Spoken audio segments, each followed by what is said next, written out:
आप सभी को मेरा सादर नमस्ते। देववाणी संस्कृतम यूट्यूब चैनल में आप सभी का हार्दिक अभिनंदन है।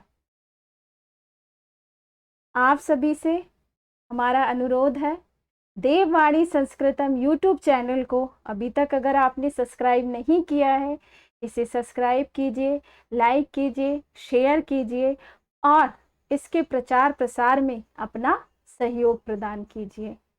चलिए, बढ़ने से पहले हम एक बार सच्चे मन से उस परम पिता परमेश्वर का स्मरण करते हैं, जिन्होंने हमें यह अमूल जीवन दिया है।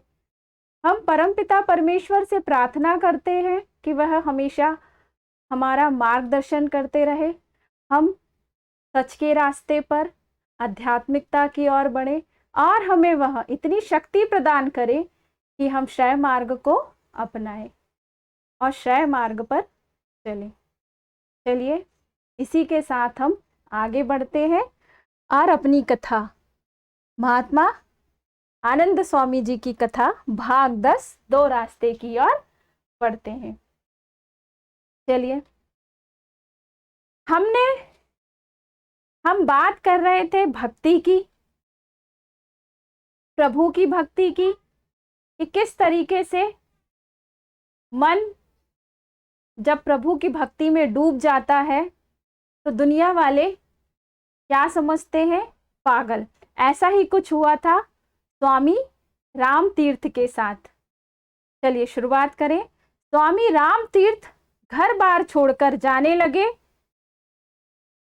घर बार छोड़कर जाने लगे तो मित्र ने कहा, तीर्थ राम, तुम क्या पागल हो गए हो? बच्चा है, युवती पत्नी है, घर बार है, अच्छी वाली प्रोफेसरी करते हो, अच्छा वेतन मिलता है, यह सब कुछ छोड़कर जंगलों की घाप छानना चाहते हो? यह तो पागलपन की बात है। सब लोग कहते हैं कि राम तीर्थ पागल हो गया है। स्वामी राम ने मुस्कुराते हुए कहा, ठीक कहते हैं दुनिया वाले कि मेरा दिमाग बिगड़ गया है, मैं पागल हो गया हूं। यह प्रभु प्यार का पागलपन है और यही मुझे अच्छा लगता है। तुम इसे नहीं समझ सकते मित्र। और गाते हुए उन्होंने कहा, इन्हीं बिगड़े दिमागों में भरे अमृत के लच्छे हैं, हमें पागल ही रहने दो कि हम पागल ही अच्छे हैं। हा? और पंजाब के संत बुल्ले शाह थे ना, उन्होंने भी कहा है, पागल असली पागल हो जा, पागल असली पागल हो जा। पंजाबी भाषा में गल बात को कहते हैं और गर्दन को भी। असली जो वहां कहा गया, पागल असली पागल हो जा। असली माला को भी कहते हैं और सच्चाई को भी कहते हैं। तो बुल्ले शाह का तात्पर्य यह था कि असली बात को, हमेशा रहने वाली सच्चाई को, उस परम पिता परमेश्वर को पा ले और फिर उसके लिए पागल हो जा। और सुनो, जो इस प्रकार पागल होता है वह जवान से तो कुछ नहीं कहता, चल पड़ता है अपने प्रीतम को मिलने के लिए, प्रीतम परमेश्वर को मिलने के लिए। मूल शंकर के मन में यह पागलपन जागा तो किसी से कुछ कहे बिना घर बार छोड़कर चल दिए। ना माँ बाप का मोह देखा, ना घर का आराम देखा। प्यार की चिंगारी जब मन में जागती है तो प्यार का दीवाना भूख और प्यास को नहीं देखता, सर्दी और गर्मी को नहीं देखता, वर्षा और धूप को नहीं देखता, कष्ट और क्लेश को नहीं देखता। गरजते समुद्र उसे खेल मालूम होते हैं, धधकती भट्टियां और तूफानों में उसे कहे कहे सुनाई देते हैं, और वीरानों में मालिक की आवाज, उस परमात्मा की आवाज। डूबत जरत न लाग कछु, तैसे जागी लगन। डूबत जरत न लाग कछु, तैसे जागे तै जैसे लागी लाग, जहां प्रीत काची नहीं, क्या पानी क्या आग। जो अभी आपको बताया है कि धधकती भट्टियां, तूफान, उसमें उन्हें कहे कहे सुनाई देते हैं, है ना। मतलब ऐसा कोई उनको कष्ट नहीं होता, उन्हें तो अच्छा लगता है। और वीरानों में मालिक की, उस परमात्मा की आवाज। आग की लपटें उसके लिए फूलों की सेज बन जाती हैं, जैसे प्रहलाद के लिए। विष उसके लिए अमृत बन जाता है, जैसे मीरा के लिए। गरजते तूफान दरियाई लहरें उसके लिए माँ की गोद बन जाती है। जिन्हें दूसरे समझ नहीं पाते, अपने प्रभु के सिवा उसे कुछ नहीं सूझता, उसके सिवा कुछ अच्छा नहीं लगता। उसकी राह वह देखता है, उसका नाम वह पुकारता है। बस उसे परमात्मा की ही राह ताकता रहता है और उसे बस उसी का नाम पुकारता रहता है। अंखड़ियां तो झाई पड़ी, पंत निहार निहार, जीवा तो छाला पड़ा, नाम पुकार पुकार, है ना। जीवों में छाले पड़ गए, परमात्मा का नाम पुकारते पुकारते आंखों में झाई पड़ गई, है ना, उनकी राह तकते तकते। परंतु यह अवस्था तब होती है जब पहले मन में प्यार की आग हो, मिलने की ऐसी इच्छा हो जो पागल कर दे, ऐसी प्यास हो जो किसी को भी दूसरे तरीके से बुझे नहीं, ऐसी प्यास जो किसी दूसरे तरीके से भी बुझे नहीं। तब प्रभु मिलते हैं जरूर। पहले अग्नि बिरह की, पीछे प्रेम प्यास, पहले अग्नि बिरह की, पीछे प्रेम प्यास, कहे कबीर तब जानिए प्रभु मिलन की आस। कुछ लोग कहते हैं यह तो कठिन रास्ता है, क्या प्रभु को मिलने का कोई आसान रास्ता है? नहीं। क्या ऐसा नहीं हो सकता कि स्वयं ही बिना किसी परिश्रम के मिल जाए? हा? आसान रास्ता पूछा जाता है ना, और कह रहे ये तो बहुत कठिन रास्ता है। ऐसा कोई रास्ता नहीं जिससे आसानी से हम किससे मिल जाए? प्रभु से मिल जाए, है ना, जिसके मन में। परंतु ऐसा कोई रास्ता नहीं है कि बिना परिश्रम के, बिना मन में अपने प्यास लगे, परमात्मा से मिलने की इच्छा जगे, ऐसा कोई रास्ता नहीं है कि बिना परिश्रम के हमें परमात्मा मिल जाएगा। जिसके मन में विरह की आग नहीं, जिसके दिल में प्रभु मिलन की प्यास नहीं, उससे तो प्रभु कभी नहीं मिलता। जब तक हमारे मन में उनसे मिलने की प्यास नहीं जागेगी तो प्रभु दर्शन हमें कैसे होंगे? और जिसके मन में यह प्यास है, उसके अंदर स्वयमेव नम्रता, सरलता, मधुरता, मीठी वाणी, पवित्र व्यवहार और दूसरे वे सभी गुण आ जाते हैं जो सोम के गुण हैं। उसके अंदर प्रेमा भक्ति जाग उठती है, बेअंत मस्ती का सागर उसके सामने लहराने लगता है। श्री रविन्द्रनाथ टैगोर ने अपने जीवन में 6000 कविताएं लिखी। उनका मृत्यु का समय आया, वे बिस्तर पर थे। पास एक मित्र बैठा था। मित्र ने कहा, महाकवि क्या हुआ? आपने जीवन में इतना कुछ लिखा है, जो कहना था वह कह दिया, जो गाना था वह गा दिया, अब उदास क्यों हो? इस विश्वास के साथ खुशी खुशी जाओ इस दुनिया से कि तुमने अपना कर्तव्य पूरा किया, फिर क्यों उदास हो।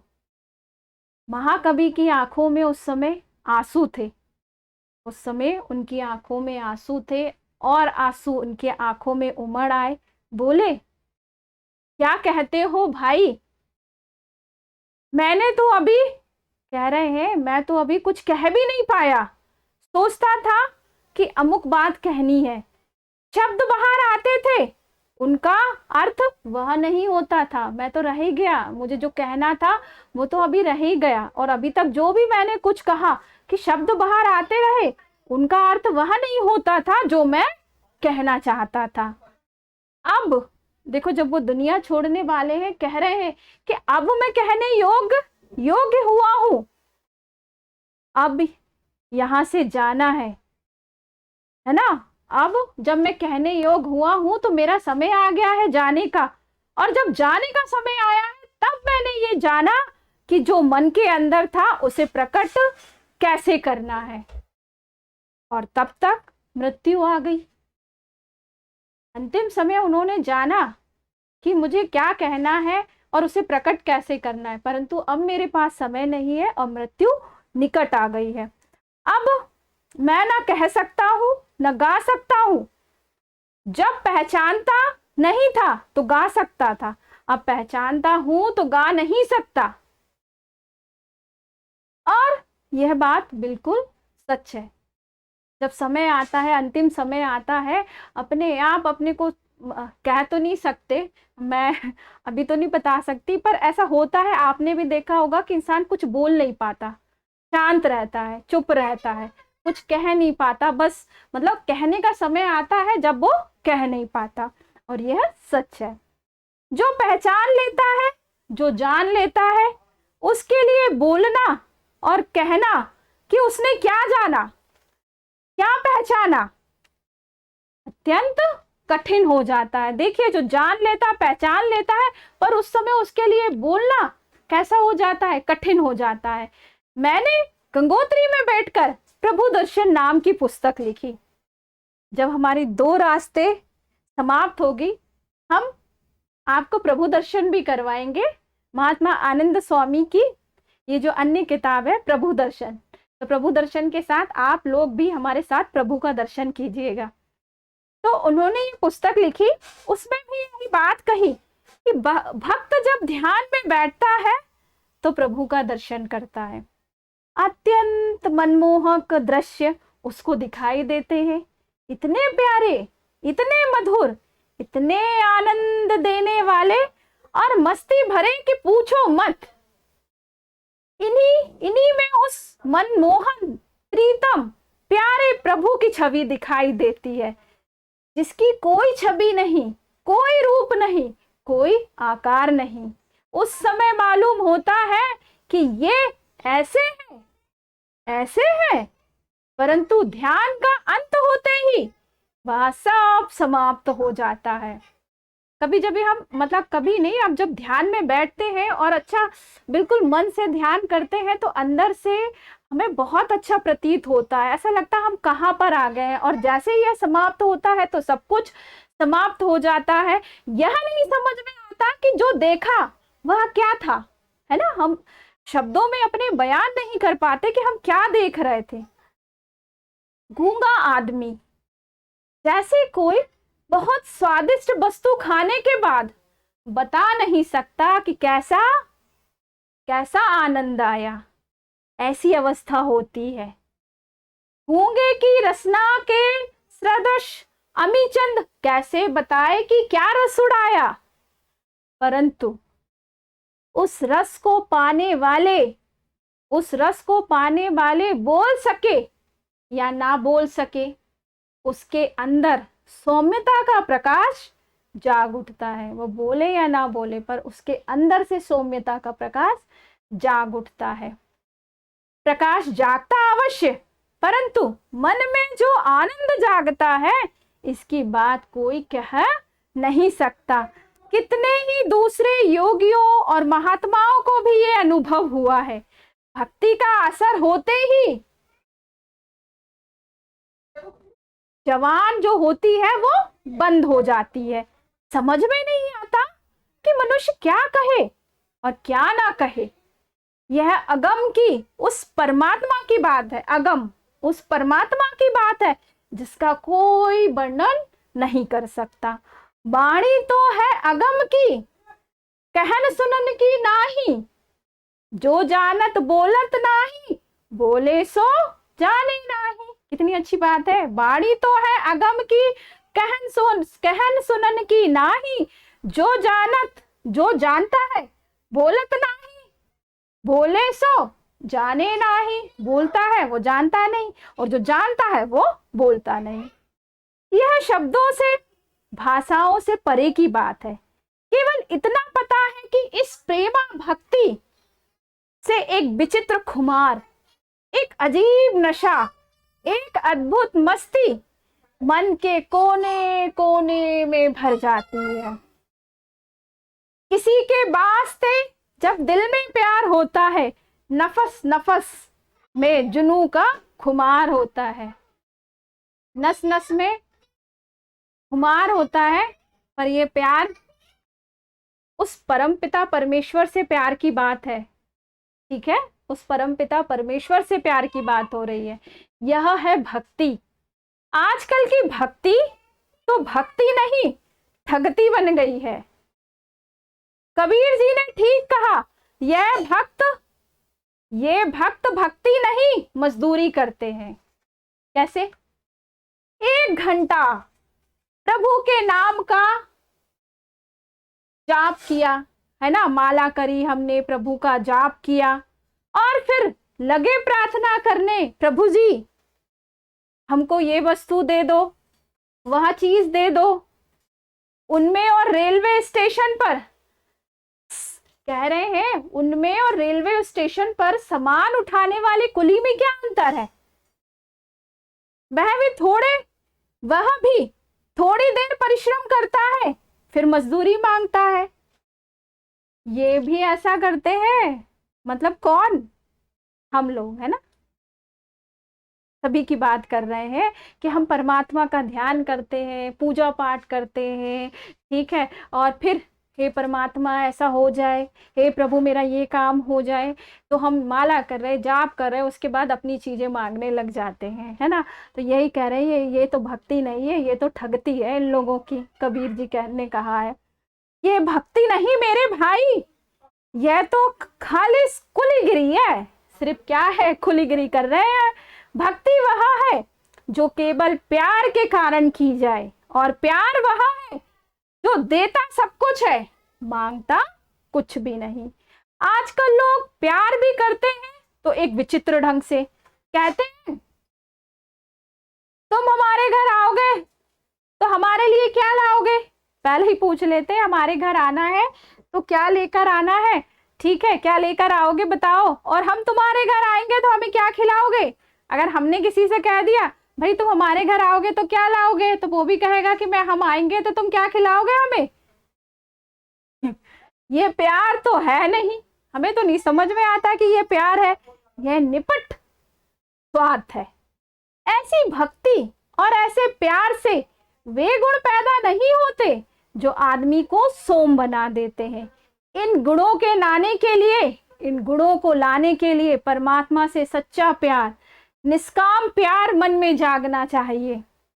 मैं ये नहीं कहता कि दुकानदारी ना करो, दुकानें भी चलाओ मेरे भाई, इस जग के अंदर भी रहो, परंतु ना जग त्यागो, ना हर को भूल जाओ जिंदगानी में, हर को, परमात्मा को। रहो दुनिया में यूं जैसे कमल रहता है पानी में। कैसे? पानी में रहता है कमल, पानी में भीगता नहीं।